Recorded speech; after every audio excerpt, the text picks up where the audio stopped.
Mesdames et messieurs, bonsoir. Vous êtes bien sur Sahel TV. Tout de suite, les principaux titres de ce journal. Redynamiser les échanges commerciaux entre les deux pays, un objectif affiché du premier forum économique mauritano-marocain qui s'est ouvert aujourd'hui à Nouakchott.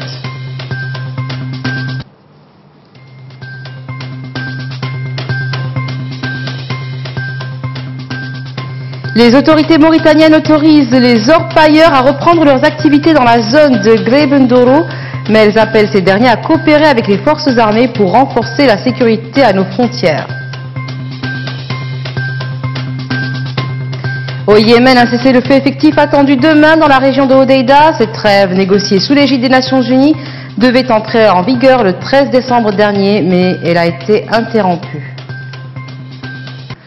Merci d'être avec nous. Les travaux du premier forum économique mauritano-mauritanien ont débuté donc à Nouakchott. Cette rencontre est l'occasion de promouvoir les échanges commerciaux entre nos deux pays, de développer les investissements et d'établir des partenariats économiques fructueux. Le forum est aussi l'occasion de dynamiser l'intégration des économies du Maroc et de la Mauritanie. Hamallah Diagana.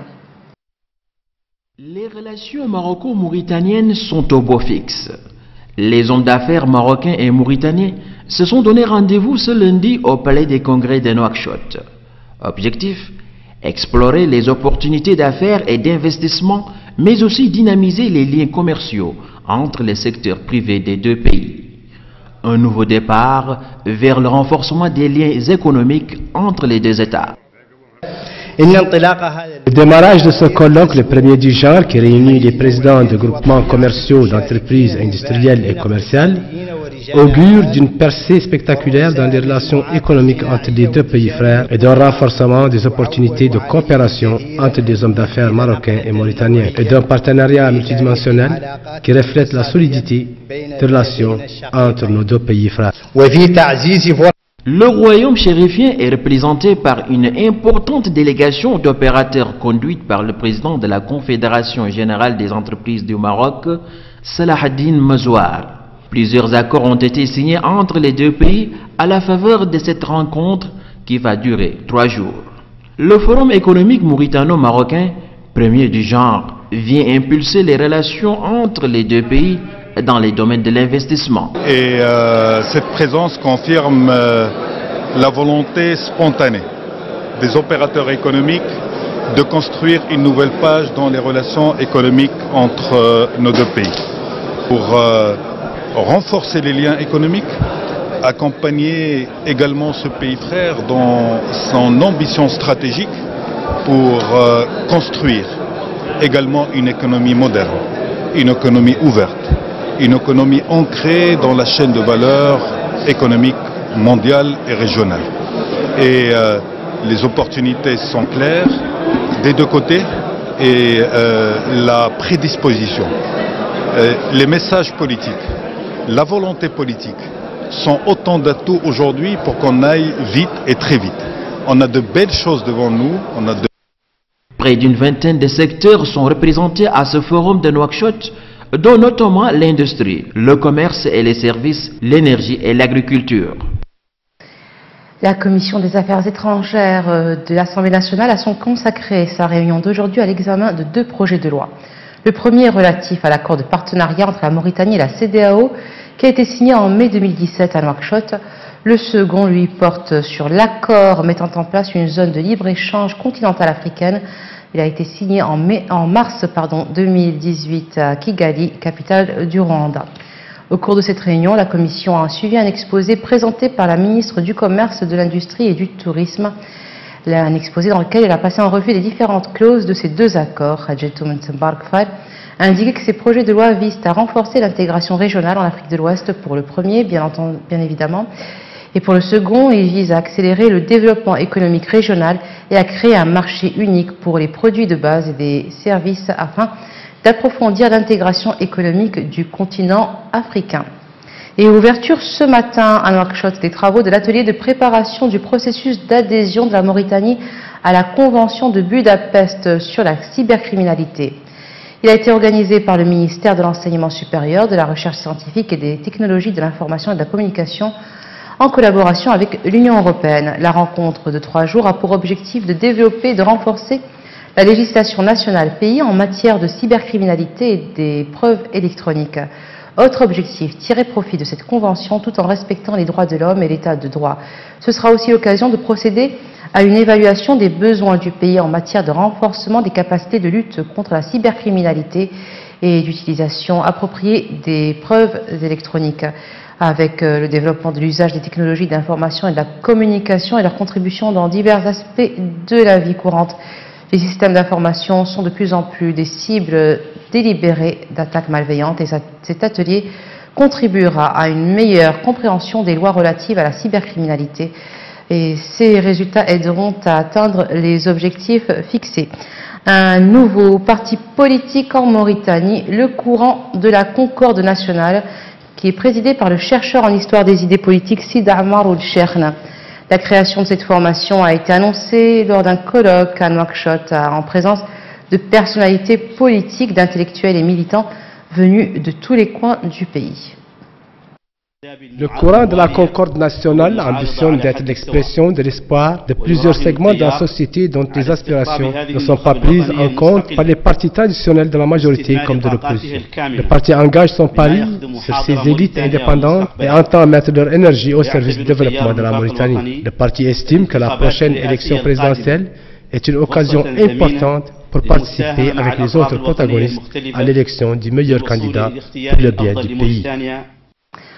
Une première vague d'orpailleurs a quitté la ville de Zouarate hier à destination de la zone de Grebendoro, située à près de 700 km de la capitale régionale du Tirizemmour. Le nombre de candidats pour la prospection dans la nouvelle zone a atteint 9 900. Parmi eux, 8 000 ont déjà reçu leur licence et les autres devront les recevoir dans les 2 prochains jours. Plusieurs centres pour l'obtention de l'autorisation ont été ouverts dans la ville et l'opération se déroule avec célérité. La première vague est composée donc de 230 véhicules. Les autorités publiques ont toutefois appelé les orpailleurs à coopérer avec les forces armées pour renforcer la sécurité à nos frontières. La capitale Nouakchott connaît une urbanisation galopante. La ville se modernise également avec la réalisation de nouvelles infrastructures, mais elle présente quand même une image loin d'être reluisante à cause des déchets. Alors, en effet, les ordures sont jetées partout et n'importe comment. Reportage de CRSIDB. La gestion des ordures ménagères à Nouakchott constitue une véritable équation pour les autorités. Elles ont tout essayé, mais les résultats sont loin d'être probants. Dans de nombreux quartiers de la ville, les tas d'immondices font partie de l'environnement immédiat des habitants. Ces décharges à ciel ouvert ne semblent déranger personne, même pas les riverains. Ces derniers, s'ils ne sont pas responsables grandement de la situation, ils ne prennent en tout cas aucune initiative pour assainir leur cadre de vie. Ils attendent l'État-providence. Il viendra peut-être, mais ce sera trop tard.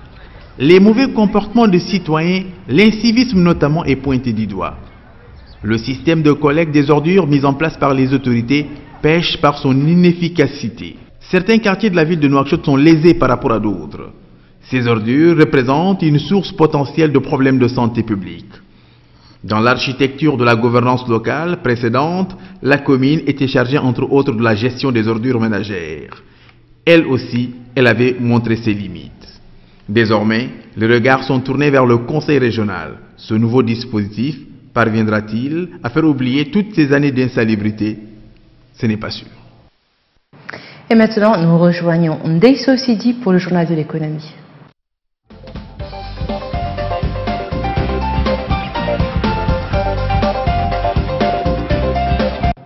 Bonsoir, bienvenue dans votre page éco. Parlons économie, bien sûr. Les opérateurs marocains présents à Nouakchott ce lundi sont issus de larges secteurs de l'économie, industrie, pêche, commerce et services, banques et finances, entre autres. Le forum prévoit des rencontres B2B, une visite de la zone franche de Nodibou, ville à forte concentration d'activités économiques. Une zone où les opérateurs marocains ont déjà investi 40 millions de dollars, notamment dans le secteur de la pêche. Le président de l'Union générale des entrepreneurs marocains, quant à lui, Salah Din Mezouar, a appelé ce lundi à la suppression du visa entre la Mauritanie et le Maroc, qui demeure, selon lui, un obstacle devant les échanges commerciaux entre les deux pays.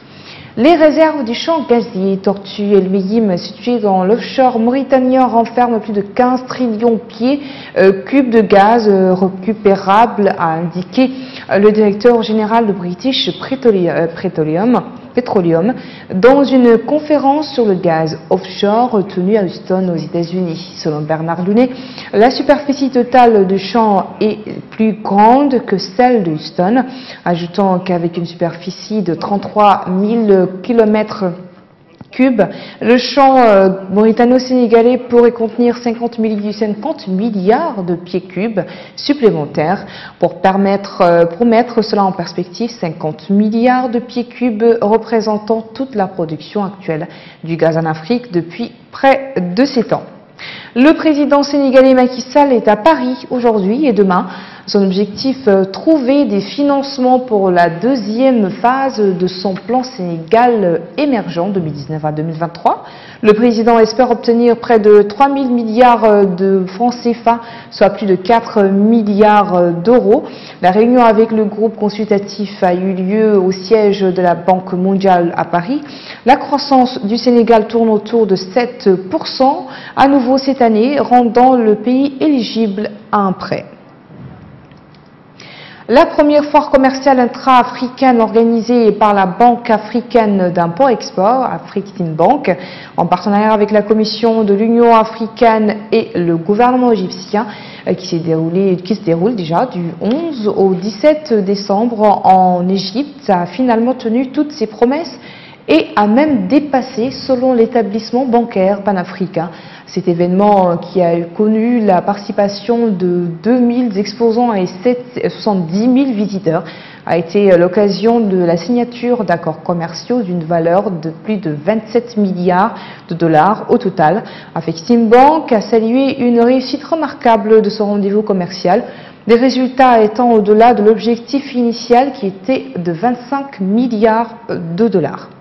La France commencera à prélever la taxe sur les grandes entreprises du numérique, souvent rassemblées sous l'acronyme GAFA, pour Google, Apple, Facebook et Amazon à partir du 1er janvier 2019, a annoncé le ministre français de l'économie.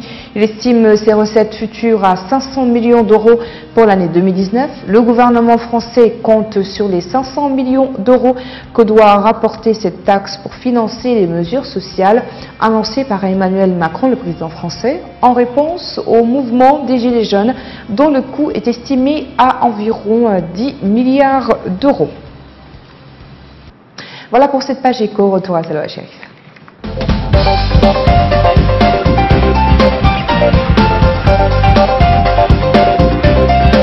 Merci Ndeye. Nous passons maintenant à l'actualité internationale. Au Yémen, un cessez-le-feu dans la province de Hodeïda sera appliqué à compter de ce soir, selon donc les Nations Unies. Les Nations Unies qui ont évoqué des raisons opérationnelles alors que cette trêve devait initialement entrer en vigueur la semaine passée. Jeudi dernier, en Suède, des délégations du gouvernement et des rebelles Houthis ont conclu un accord prévoyant une cessation immédiate des hostilités. De violents combats et des raids aériens se sont toutefois poursuivis ce week-end dans cette région.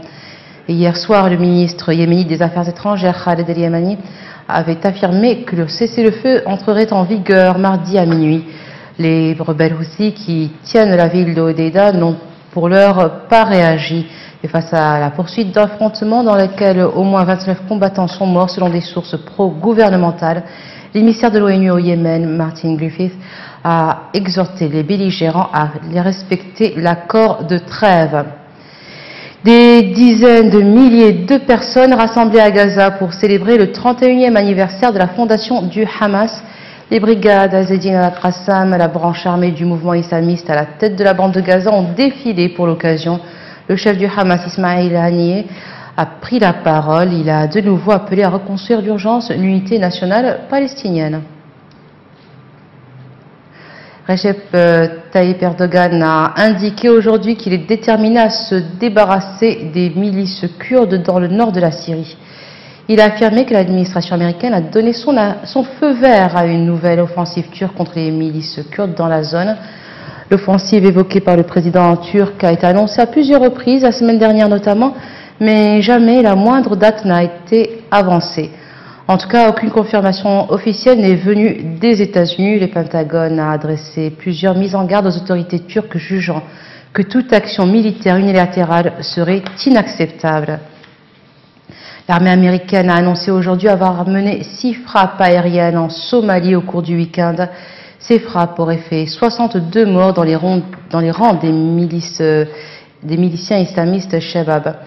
L'Africom précise que 6 frappes ont été menées au total samedi et dimanche dans le secteur de Gandaché, une ville côtière sur l'océan Indien située à 50 km au sud-ouest de Mogadiscio, en collaboration avec le gouvernement fédéral de Somalie. Et d'après les évaluations menées, les 4 frappes de samedi ont tué 34 miliciens Shabab, 28 autres ont été tués dans les 2 frappes menées le lendemain. Et nous passons maintenant au sport. Pour terminer, dans une rencontre électrique, les militaires ont su tenir le nul 1-1 face au FC Nouadhibou cet après-midi pour le compte du match inaugural de la 9e journée du championnat national de football Super D1.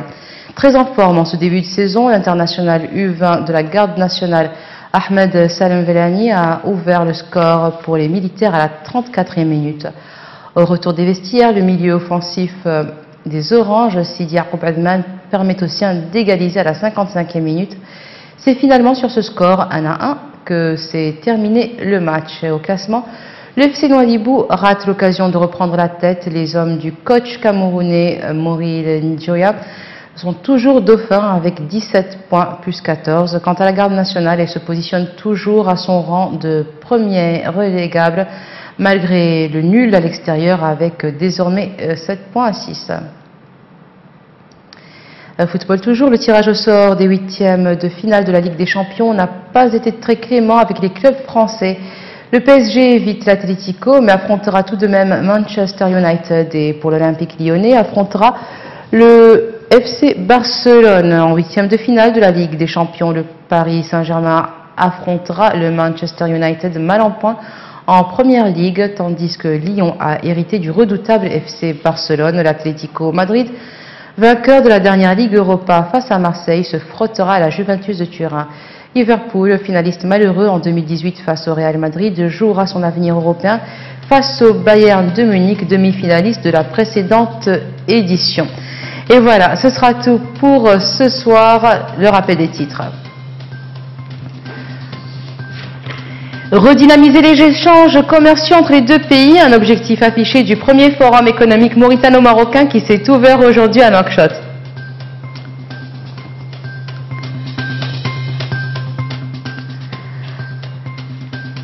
Les autorités mauritaniennes autorisent les orpailleurs à reprendre leurs activités dans la zone de Grebendourou, mais elles appellent ces derniers à coopérer avec les forces armées pour renforcer la sécurité à nos frontières.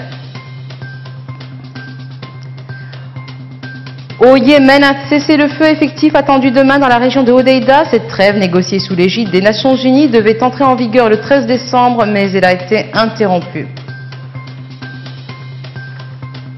Merci d'être resté avec nous. Excellente fin de soirée sur Sahel TV.